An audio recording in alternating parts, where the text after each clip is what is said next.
Amiche e amici, buongiorno e rieccoci in diretta su Antena 3. Per coloro che ci stanno seguendo ogni giorno a quest'ora sanno che è il momento di ore 13. Oggi facciamo una chiacchierata particolare con un politico del Veneto, un amministratore che dopo una grande esperienza nel territorio da meno di un anno è a Roma e si sta occupando di agricoltura, di foreste, di pesca, l'onorevole Franco Manzato, sottosegretario all'agricoltura. Buongiorno. Buongiorno, grazie per l'invito. Grazie a lei della disponibilità. Puntata appunto particolare perché insomma, quelli che sono i suoi referati sono degli asset strategici per questa regione, per il Veneto e per l'Italia più in generale. Sono dei settori tra l'altro che oltre ad avere grandi numeri sia in termini di occupazione che di generazione di PIL, è un ambito nel quale l'Europa è ancora molto favorevole a investire e quindi anche per capire quella che è la visione che vi sta arrivando o che voi vorreste in qualche modo anche imporre presso la Comunità Europea, faremo la chiacchierata a riguardo e mi perdoni, insomma, io approfitterò anche della sua esperienza politica per capire un attimo qual è il vento che tira sia dalle parti romane che per quel che ci riguarda più direttamente verso l'autonomia della nostra regione. Volentieri. Quindi la spremerò per bene questa ora. 0422 162 6798 è il nostro numero di telefono, potete intervenire ovviamente a fare domande all'onorevole Manzato o comunque anche dirci la vostra opinione. Allora, innanzitutto partiamo dal nucleo più grosso, che è quello dell'agricoltura. Dopo appunto questo poco meno di un anno, che sensazione ha? Lei è stato per 2 mandati, no? Assessore agricoltura in Veneto, che cosa ha visto e che cosa sta vedendo a favore del Veneto da Roma? Allora l'esperienza è notevolmente diversa, innanzitutto perché la competenza sull'agricoltura molto ce l'hanno le regioni. A livello nazionale puoi dare ovviamente delle indicazioni di grossi investimenti e poi ovviamente la gestione della politica agricola comunitaria che è un elemento determinante su cui si sta dibattendo adesso in Europa. Sono 2 mondi diversi. Il mondo romano è un mondo di strategia, è un mondo dove puoi costruire la visione futura dell'agricoltura e poi ovviamente demandare la gestione amministrativa per competenza alle singole regioni, quindi sono 2 mondi diversi, devi avere la possibilità di costruire una visione, questo sì. Bene, dunque sappiamo che poi in particolare le politiche comunitarie hanno generalmente una durata di 4-5 anni, no? Quando c'è la scadenza, o meglio, quando dovrebbe iniziare la nuova visione che penso sia quella su cui state lavorando in questo momento? Sì, allora nel 2021 ci sarà la nuova programmazione, si sta dibattendo oggi a livello di Unione la quantità di risorse per singolo Stato. Oggi si aggira sulla bozza che in questo momento è in visione a livello europeo, si aggira sui 34-35 miliardi di euro le risorse che dovranno arrivare in Italia tra primo e secondo pilastro, cioè aiuti diretti agli agricoltori e aiuti agli investimenti alle imprese. E quindi si sta dibattendo di questo. Quello che noi stiamo cercando di fare, che faremo, è ciò che secondo noi, e secondo quello che ho visto, non è avvenuto negli ultimi 40 anni, e cioè creare una visione strategica non nei prossimi 5-6 anni, nei prossimi 20 anni per il sistema agricolo e agroalimentare italiano. E quindi costruiremo, i tavoli sono già partiti da novembre, filiera per filiera, costruiremo una visione strategica che si concluderà entro maggio 2020, secondo 5 pilastri che sono strumenti finanziari complementari alla politica agricola, a questi 34 miliardi di euro che arriveranno. Quindi una prima rivoluzione è quella che mentre un tempo si ragionava in orizzontale, coltivazione per coltivazione, adesso si va sulla filiera, corretto? Si va sulla filiera perché la filiera deve essere un punto di riferimento importante nel momento in cui ci si presenta con il prodotto finito nel mercato mondiale. Perché facciamo questo tipo di operazione? Perché l'Italia è il Made in Italy, è la moda, è la tecnologia, deve essere ed è anche l'agroalimentare di qualità, ma il posizionamento dell'agroalimentare deve essere di rango superiore, di posizionamento nel mercato superiore, nei mercati internazionali, nei mercati mondiali, anche europei e mondiali in generale. E quindi per fare questo bisogna che tutta la filiera vada esattamente in quella direzione. Noi a livello mondiale qualitativamente siamo il top, quantitativamente abbiamo numeri ovviamente molto bassi, perché rispetto alle commodity del Sud America piuttosto che di altri continenti siamo molto scarsi in termini quantitativi. Sì, quindi c'è dobbiamo anche puntare... una questione di conformazione geografica del Assolutamente, paese, ovviamente. Quindi dobbiamo puntare sulla qualità e alzeremo la qualità e il rango del sistema italiano e dell'agroalimentare italiano a un rango tale per cui gli altri paesi anche che importano i nostri prodotti possano pagare un prezzo che in qualche modo soddisfi tutti i componenti della filiera. E per fare questo abbiamo bisogno appunto di alcuni elementi e analisi molto precise che poi piegheranno le risorse della politica agricola comunitaria, i 34 miliardi di euro che dicevo. Allora, a questo punto, prima che lei mi introduca i 5 ambiti ai quali stava dando accenno prima, mi ha parlato di prezzi e questioni insomma, di questi giorni, di queste ore.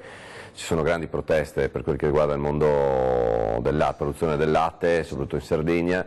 Il latte è sempre stato un cruccio anche dei suoi predecessori, perché sappiamo benissimo dalle quote latte in poi c'è sempre stato un grosso problema. A che punto siamo e dove vorresti andare? Allora, ci sono problemi abbastanza diversificati nella produzione del latte. Diciamo il latte vaccino, il latte bovino ha una sua gestione, il latte ovino non ha un'organizzazione anche in termini quantitativi controllata. Non è un caso che emergano questi tipi di problemi proprio perché in qualche modo non conosciamo a fondo la quantità di latte che interviene nel nostro territorio.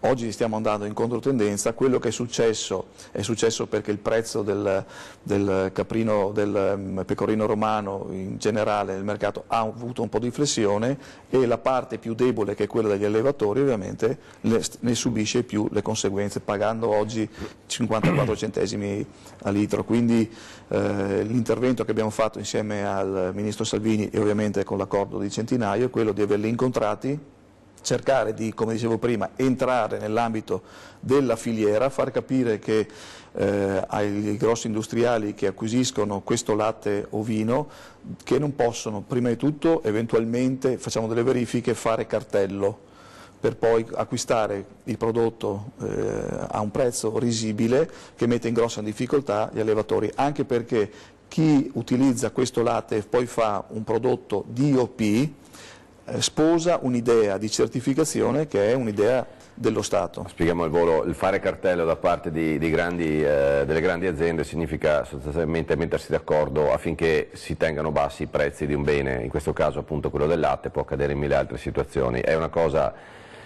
insomma, per chi ha anche fatto economia purtroppo accade, e questo va ovviamente a discapito della categoria potenzialmente più debole, che è quella dei produttori di base, in questo caso i produttori di latte. Infatti invece di fare un'operazione insieme ai produttori di latte, lo si fa a discapito dei produttori di latte. Se invece si comprendesse che quando tu hai la responsabilità di gestione di un prodotto, in questo caso il pecorino romano DOP, e per fare quel tipo di prodotto hai bisogno dell'eccellenza del latte ovino italiano, devi avere un rapporto corretto, trasparente e forte all'interno di tutta la filiera. Avete ottenuto qualche risultato, quantomeno di... Oggi pomeriggio c'è l'incontro con le organizzazioni maggiormente rappresentative a Palazzo Chigi, con Centinaio e con Salvini, perché lì entreremo nel merito delle soluzioni. Ovviamente ci sono soluzioni, quelle rapide di intervento finanziario sul prezzo, sui centesimi al litro, piuttosto che su un prezzo di aiuto a capo, piuttosto che interventi legati alla calamità del mercato, piuttosto... Sì, però diciamo, queste sono soluzioni fino a se stesse, perché è una sovvenzione e basta. Infatti ha ragione, bisogna costruire degli strumenti normativi e dei rapporti che possano garantire la produzione in tutta la filiera nel lungo tempo, quindi possono stare nel mercato guadagnando. Abbiamo rischi simili in Veneto sempre riguardo il latte?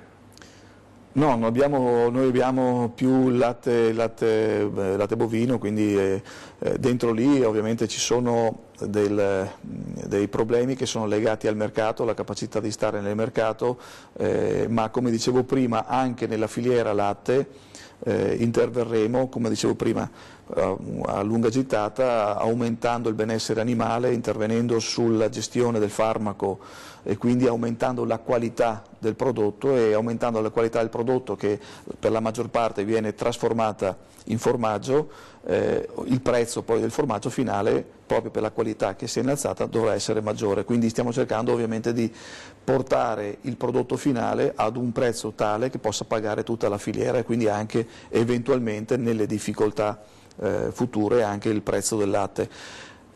Non è che poi troviamo quindi il formaggio a prezzi esorbitanti sul banco degli alimentari, noi utenti. No, per due motivi. Il primo motivo è perché noi esportiamo moltissimo.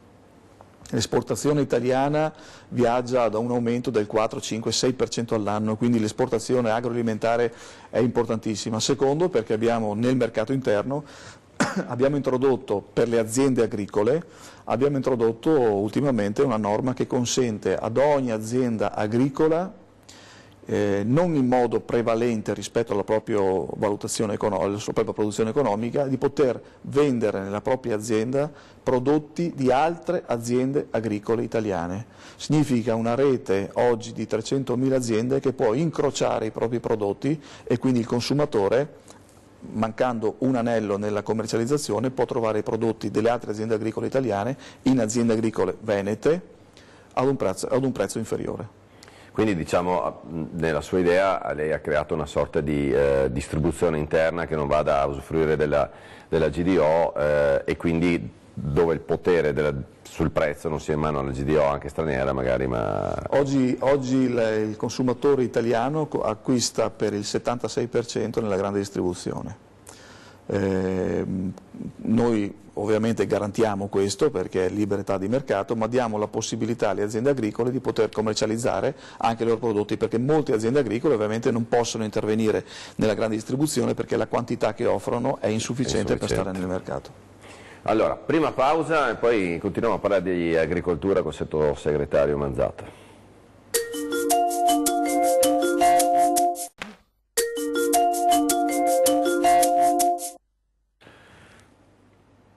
Allora, eccoci di nuovo in diretta, stiamo appunto approfittando della presenza in Veneto in questi giorni del sottosegretario Manzato, che insomma magari nel fine settimana c'è, però per chi ha un ruolo come il suo, solitamente nei giorni centrali della settimana si è a Roma, no? Insieme ai suoi colleghi dei vari partiti, tra l'altro la sua prima esperienza da parlamentare, corretto? Lei è sempre stato molto nel territorio, le manca un po' la frequentazione? Sì, Veneto sa benissimo che siamo un popolo che gira il mondo, però poi è molto legato alla propria radice, al proprio territorio.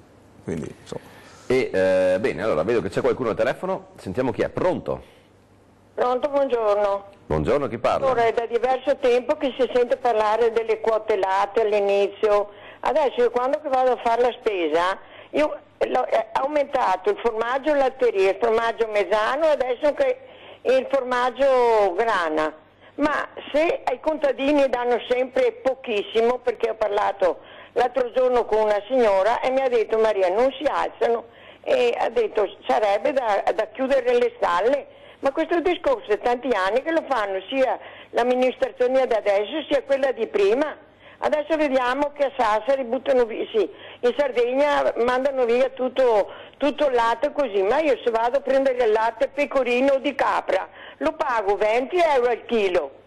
E allora dove vanno quei prezzi intermedi? Danno 60 centesimi al litro quelli di capra e pecorino, e ancora meno quelli quelli che dopo tolgono il burro, tolgono la ricotta. Ma allora un litro di latte che devo pagare 1,60, mi pare che sia una differenza enorme. Allora, grazie, vediamo quanto incide la filiera in tutto ciò. Per esempio questa telefonata... Grazie signora. Grazie, questa telefonata ha centrato l'obiettivo. Quando all'interno di una filiera tra il prodotto finito e il consumatore, tra la stalla e il consumatore, c'è una differenza talmente elevata tra il prezzo di stalla e il consumatore, vuol dire che la filiera non funziona. Vuol dire che c'è un'intermediazione tra il latte che viene prodotto e la commercializzazione troppo elevata. Per questo dicevo che all'interno non solamente dei consorzi, ma anche in futuro dei contratti, dei singoli contratti tra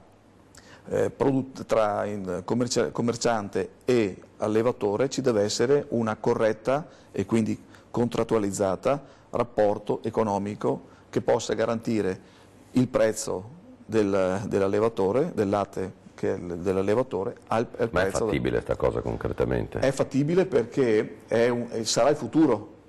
Già adesso per chi è intelligente lo fa, perché se io devo produrre un prodotto di alta qualità ho la necessità che la materia prima sia di alta qualità e nel tempo, per cui io devo contrattualizzare con te, esempio, e contrattualizziamo che ti pago il prezzo giusto, che sia soddisfacente per la tua produzione, per la tua attività, e io possa essere garantito rispetto alla tua fornitura e posso andare nel mercato. Nel momento in cui c'è una difficoltà nel mercato, c'è una difficoltà di tutto il sistema, di tutta la filiera, e non posso scaricare semplicemente sulla parte più debole il prezzo, il mancato introito. Quindi questo rapporto, e la signora l'ha indicato in maniera facendo una domanda semplice ma molto pertinente, pertinente il problema. La ringraziamo ancora, ovviamente se ne avete altre l'onorevole è qui a disposizione. Allora io prima accennavo a questa sua permanenza fuori dal Veneto e non posso non allacciarmi a una cosa che è avvenuta da poco e che ancora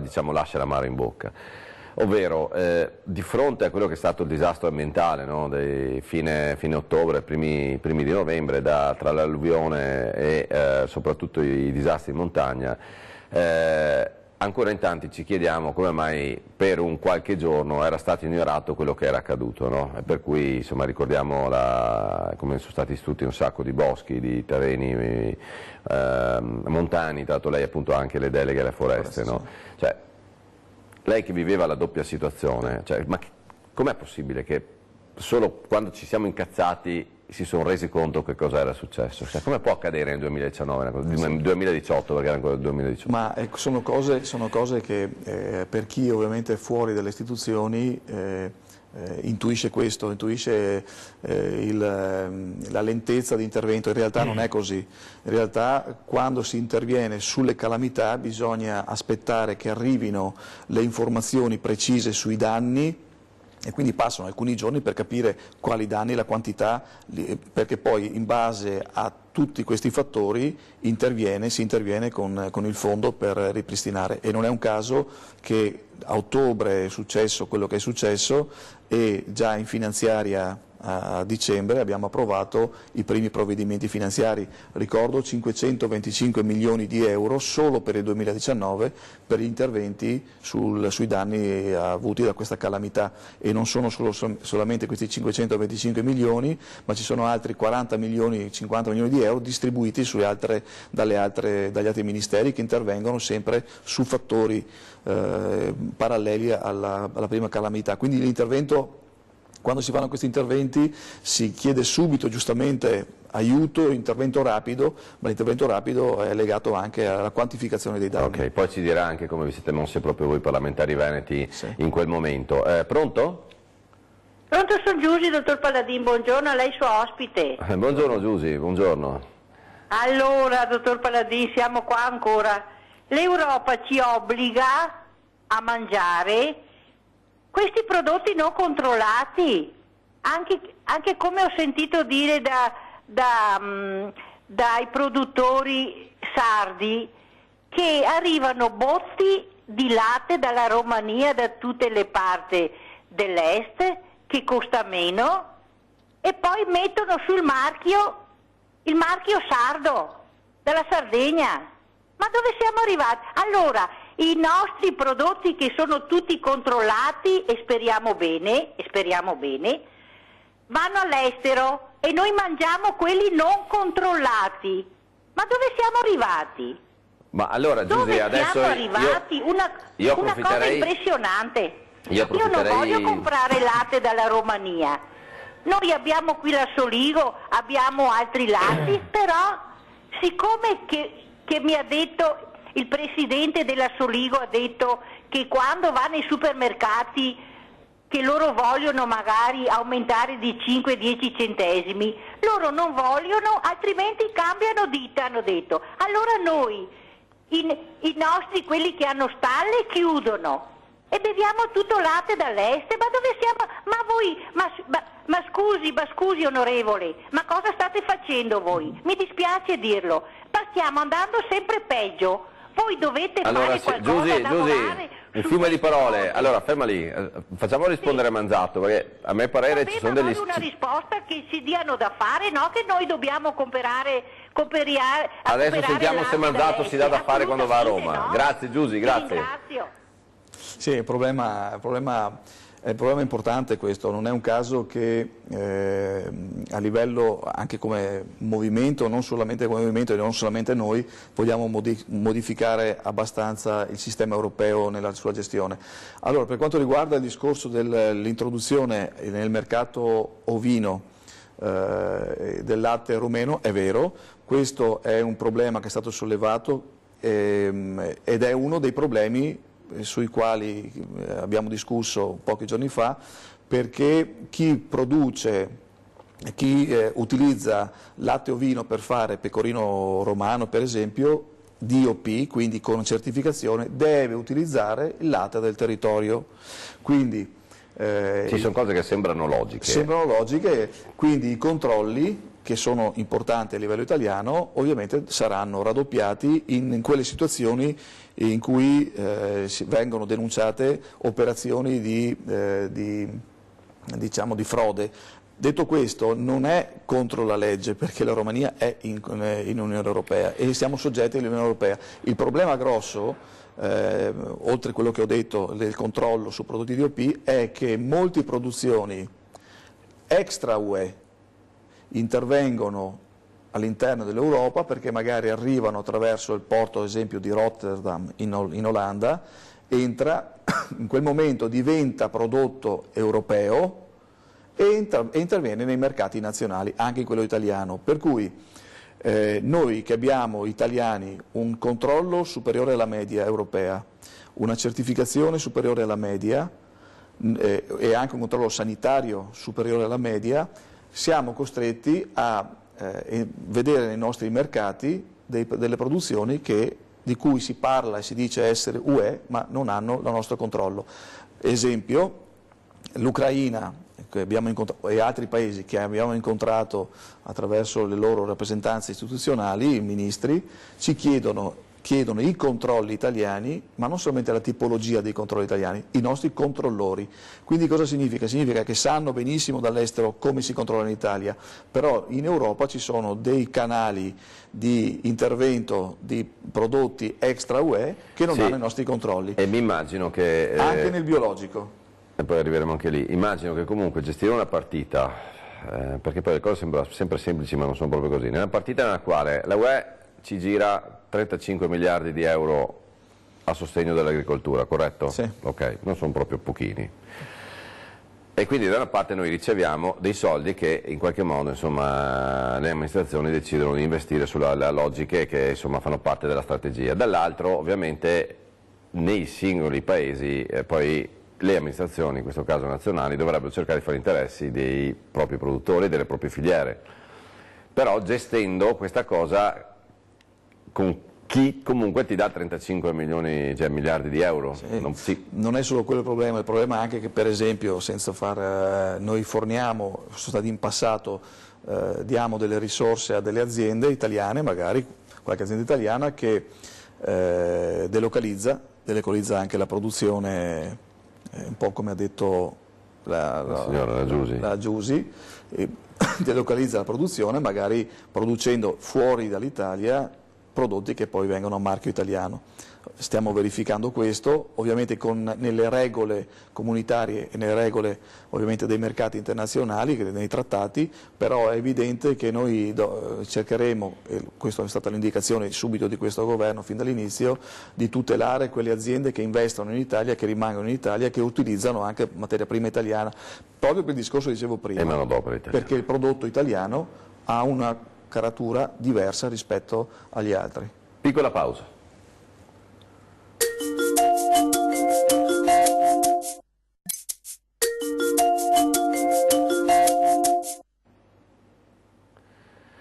Allora, colpiva nella telefonata di prima anche sta signora che la Giusi dice: ma voi cosa state facendo a Roma, no? Adesso pian piano, a parte gli scherzi, insomma, ci sta spiegando il sottosegretario Manzato qual è per esempio nel suo ruolo l'intervento e l'attività che lo riguarda, e quindi torno anche a questa giusta rappresentanza che un territorio esprime, perché quando si va a elezioni si esprime la volontà di essere rappresentati da persone o partiti, in questo caso voi della Lega, e quando succedono dei fatti gravi nel territorio e quindi i disastri ambientali di fine ottobre, come avete attirato l'attenzione voi parlamentari in quella sede? Beh, noi ovviamente abbiamo fatto subito una riunione a Roma, dopo aver fatto ovviamente come tutti gli interventi di visita a Valvisdende piuttosto che nei comuni colpiti, tutti i parlamentari sono andati nel territorio, hanno raccolto, hanno guardato, hanno visto quello che stava succedendo, quello che è successo, ovviamente collegandosi ai dati che poi arrivavano formalmente al Ministero da parte della Regione, e poi a livello governativo abbiamo fatto la pressione, abbiamo portato le preoccupazioni di tutti i veneti in questo caso, ma ovviamente di tutte le regioni colpite, e abbiamo forzato subito sulla parte finanziaria, ecco perché i 525 milioni di euro che abbiamo spinto in maniera molto molto importante, perché la preoccupazione era la preoccupazione di tutti. I parlamentari veneti hanno una caratteristica: parlano poco e fanno molto, vanno poco sui giornali e poi intervengono in maniera decisiva. Invece da casa vediamo chi interviene. Pronto? Pronto, buongiorno a lei e al suo ospite. Buongiorno. Io volevo provocare l'onorevole o chi per esso Manzato, che mi sembra sia un politico di lungo corso, vero? Tanto lungo corso. Parlava di organizzare l'agricoltura, organizzare di qua e di là. Manzato, perché non avete cominciato a organizzare quella caterva di baraccopoli, di capannoni che si trovano in tutto il Veneto e che fanno sì che il Veneto sia diventato non un'eccellenza, ma un qualcosa di molto differente dall'eccellenza? Ci sarebbe da buttare giù metà Veneto con la baraccopoli di capannoni dismessi e pieni di amianto. Quando comincerete a fare tutto questo? Perché, come ha detto la signora Giusi, non vorrei che noi le nostre eccellenze agricole le mandassimo magari dagli arabi o dai ricconi in giro per il mondo e ci mangiassimo tutte le schifezze che rimangono qui.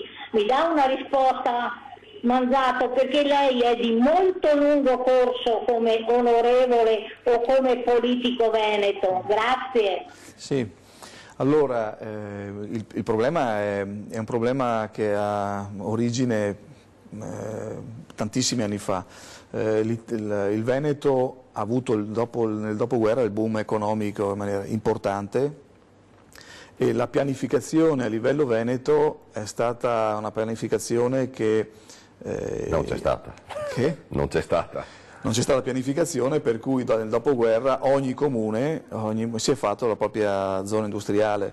È stata da una parte, ricordiamo sempre cosa erano i veneti, che era la parte più debole d'Italia a livello nord in termini di povertà, e grazie agli imprenditori e agli artigiani che nel dopoguerra si sono tirati sulle maniche, hanno costruito il benessere, perché oggi parliamo di benessere veneto. Sì, lo diamo per scontato, però è arrivato. Scontato, ma dobbiamo ricordare che gli artigiani, gli imprenditori, i lavoratori veneti, gli operai veneti hanno ricostruito il Tigre, la famosa Tigre del nord-est, e quindi In quel momento ogni comune si è fatta la propria area industriale, la propria area commerciale, ha portato la ricchezza in questo paese, ovviamente con una cattiva, tra virgolette, non da parte degli imprenditori, ma organizzazione del territorio. Per cui oggi ci sono tantissime... Che cosa si può fare adesso a riguardo? Considera che non penso che sia una dei suoi referati, però insomma no, l'idea sicuramente magari ce la può avere. Certo, diciamo che bisogna capire esattamente che ci sono dei diritti, ci sono dei doveri, ci sono delle leggi. È ovvio che si cercherà di andare sempre di più nel recupero del territorio, già ci sono provvedimenti che vanno in questo senso, penso al credito edilizio, penso a una serie di interventi che possono essere messi in capo. È ovvio che si sta parlando in Veneto dove ci sono 2000 zone industriali, commerciali, non si sta parlando di 200, per cui il recupero del territorio anche per, quello dicevo prima, per quello che vogliamo essere in futuro sarà determinante, perché riuscire a riconvertire zone oggi industriali a zone verdi, zone agricole è importante. Nella sua agenda e in quella ovviamente del Ministro Centinaio c'è qualcosa a riguardo per i prossimi anni? Ma noi stiamo puntando ovviamente a una politica che non possa essere determinata solamente dal Ministero dell'Agricoltura. Stiamo come governo pensando che il recupero del territorio e dell'ambiente possa essere un valore aggiunto nel futuro, senza ovviamente intaccare i diritti acquisiti. Un imprenditore che ha fatto degli investimenti nelle zone industriali non può vedersi subito immediatamente il cambiamento di destinazione d'uso. Trovarsi in mezzo alla campagna senza...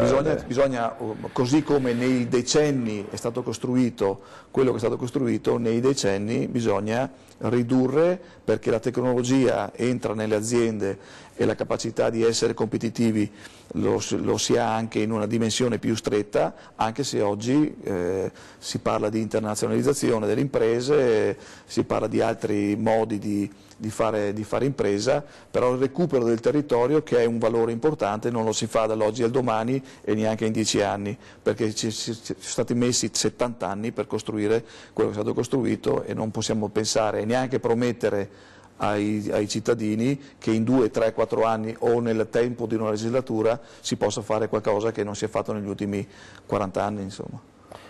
Allora, qualcosa di storico invece che sembra ormai lì per arrivare al traguardo è il tema dell'autonomia, mi scusi. Immagino che appunto per voi parlamentari veneti, in questo momento nel quale il Presidente Zaia sta veramente stringendo i denti e quant'altro per chiudere la partita ovviamente è molto più ampia.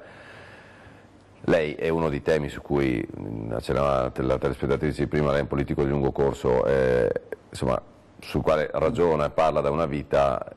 Come la sta vivendo, quali sono le prospettive e i concreti risultati che si possono portare a casa nel breve periodo? Ma l'autonomia è ovviamente nel DNA del nostro movimento in generale, ma anche trasversale per tutti i veneti, quindi è un momento importante. Tutti i parlamentari veneti sono ormai allertati, ma già dall'inizio della legislatura, perché questo tipo di argomento è nel contratto di governo.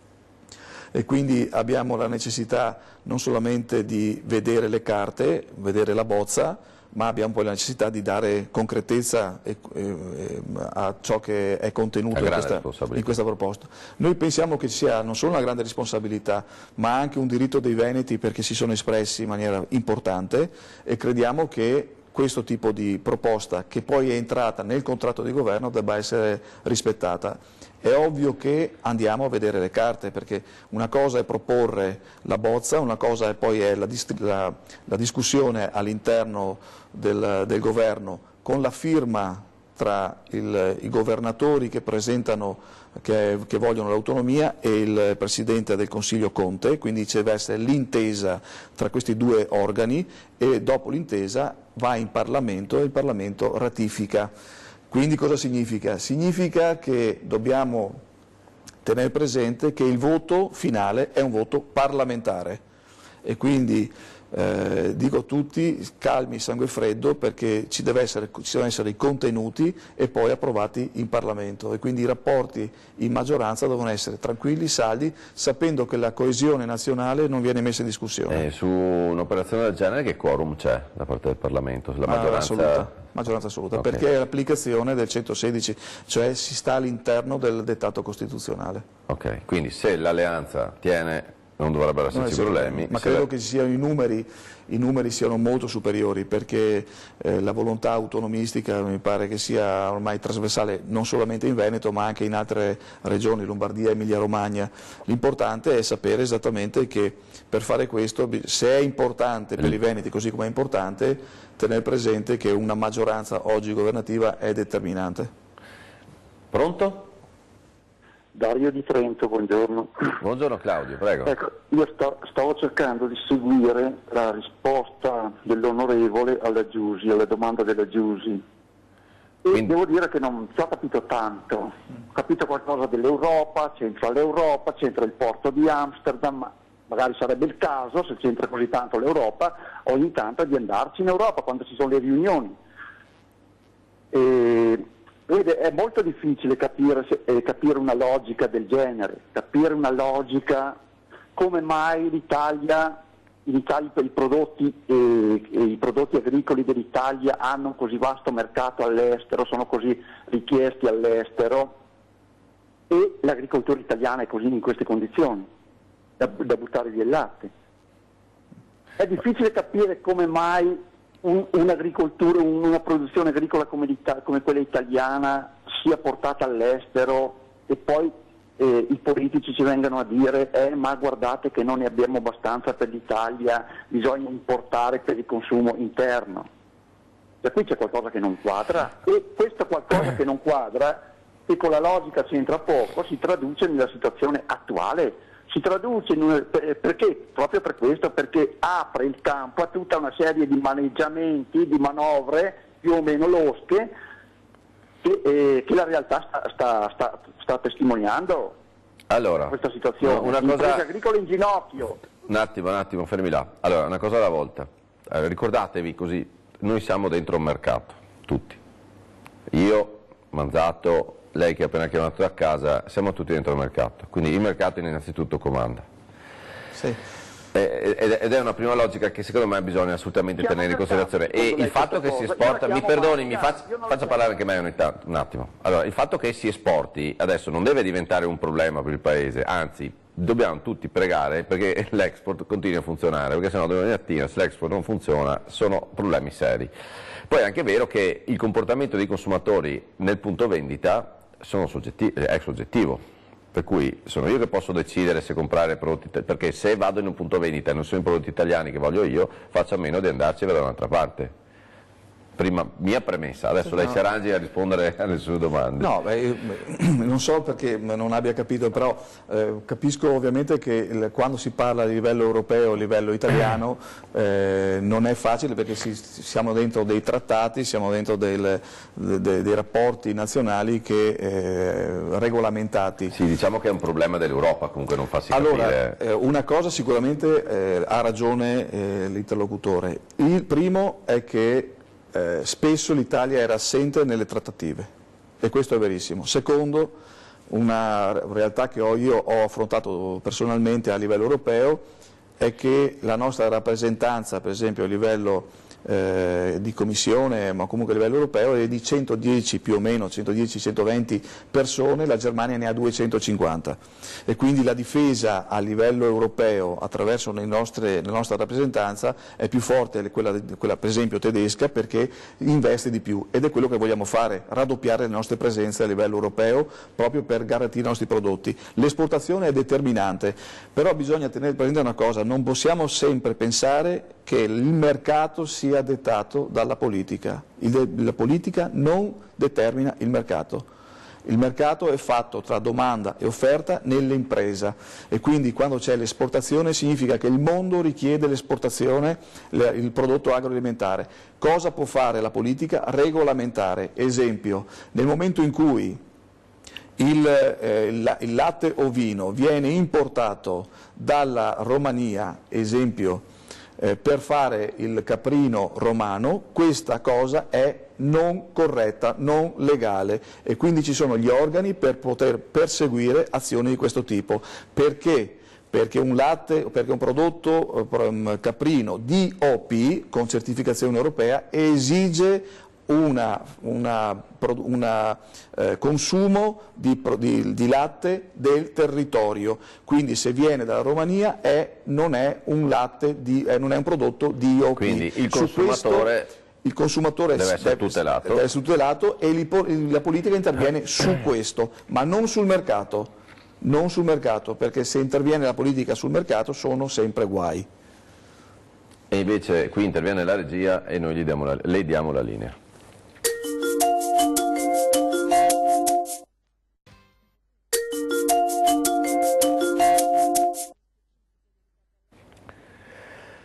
Si ragionava nella pausa con il sottosegretario Manzato che effettivamente ci sono logiche che non sono facili da spiegare, perché sono realmente complesse e quindi serve anche disponibilità a capire come è molto lecito ricevere certe domande, perché effettivamente il meccanismo non viene spiegato e quindi è un po' il cane che si morde la coda, però insomma speriamo che qualcosa... No, è interessante perché argomenti di questo tipo, solo per rubare, sono talmente tecnicamente precisi che ci vorrebbe proprio un convegno a sé per spiegare un'unica tematica, perché è difficile, capisco, per l'interlocutore, per il consumatore, capire esattamente quali sono le regole, per quali motivo può e quando può intervenire sulla politica su determinate... Mi sento dire una cosa, che comunque l'Italia in generale, non solo con l'aspetto della politica, anche con l'aspetto della produzione, ha sempre sbagliato una cosa: non prendere in mano la distribuzione. Perché ricordiamoci che c'è la materia prima, poi c'è chi la trasforma, quindi non so, il contadino col latte, c'è chi la trasforma, chi produce il formaggio, poi il formaggio va venduto. Allora, colui che vende è la distribuzione.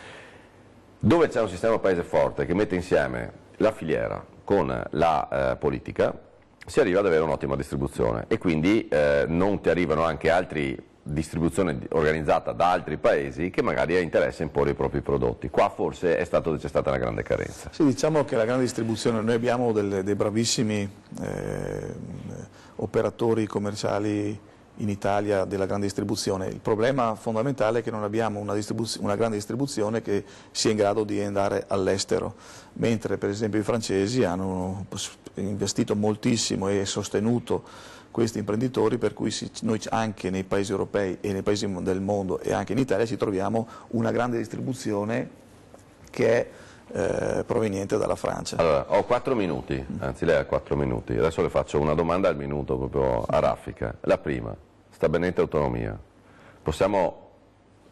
Zaia insieme a tutti i veneti, possono contare sulla vostra rappresentanza a Roma? I parlamentari veneti sono sul pezzo, sono sempre stati sul pezzo, ovviamente in silenzio, perché noi sappiamo che i veneti non si attendono qualche cosa di aleatorio, si attendono qualcosa di concreto in virtù anche del voto che è stato espresso nell'autonomia.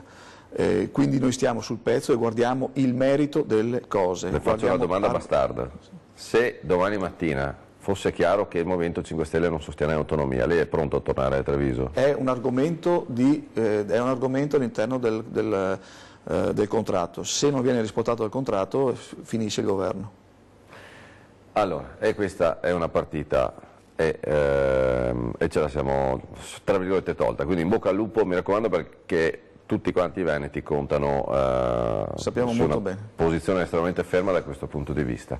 Lei questi giorni era in Veneto per un evento, anzi era in Friuli, perché si è tenuto Acquafarm. L'acquacoltura so che è uno dei suoi referati, è un settore che genera anche quello un PIL importante. Come sta? Beh, sistema pesca in generale, che è un'altra delle mie deleghe, e l'acquacultura, cioè vuol dire la produzione in allevamento del prodotto ittico, è una produzione importante, sempre L'Unione Europea dà delle indicazioni molto precise, si deve ridurre lo sforzo di pesca a mare, nella parte professionale diciamo, ma bisogna incrementare l'allevamento e quindi l'acquacoltura. Questo per ridurre l'impatto ambientale? Per ridurre l'impatto ambientale, per una gestione delle risorse, per una serie di motivazioni che non vado a spiegare, per i regolamenti comunitari di cui parlavamo prima. E quindi il momento è di investimento molto forte. A Pordenone c'è Acquafarm, che è un consesso di operatori del settore dell'acquacoltura che si ritrovano non solamente gli italiani ma anche europei, che discutono sulle buone pratiche, su come intervenire, sulle necessità che ci sono e le difficoltà anche da superare. Ma l'acquacoltura sarà comunque un elemento importante per la produzione della risorsa ittica che poi va nelle nostre tavole, sapendo che noi importiamo per quanto riguarda il consumo ittico quasi il 65-70%, e quindi abbiamo margini di crescita importante. Ultima domanda, 30 secondi, ci saranno o meno i congressi in Veneto da qui alle elezioni europee e con quale nome la Lega si presenterà alle europee? L'evoluzione del movimento è stata talmente importante perché siamo passati dal 4-5% al 33-34%, adesso non so quali sono gli ultimi sondaggi, che ci costringono a pensare a un ruolo diverso del nostro movimento, e quindi penso in questa settimana o la prossima ci saranno le decisioni non solamente per i congressi ma anche per la struttura stessa del movimento, perché deve affrontare una politica oggi nazionale. Io penso che Darei abbia fatto un gran bel lavoro in questi anni, perché non è un caso che siamo cresciuti in maniera molto forte, e vediamo cosa succederà in futuro. Ma vi presenterete come Lega o è possibile che cambiate nome? No, sempre Lega. Bene, allora siamo alla fine, vedo comparire il LED rosso e quindi onorevole Manzato ha sentito, i veneti contano su tutti voi, ovviamente non solo su voi della Lega ma su chiunque sia a rappresentarli in Parlamento, e buon lavoro. Grazie a voi, grazie per l'invito. Grazie a lei e grazie a tutti coloro che ci hanno seguito da casa. Buona giornata.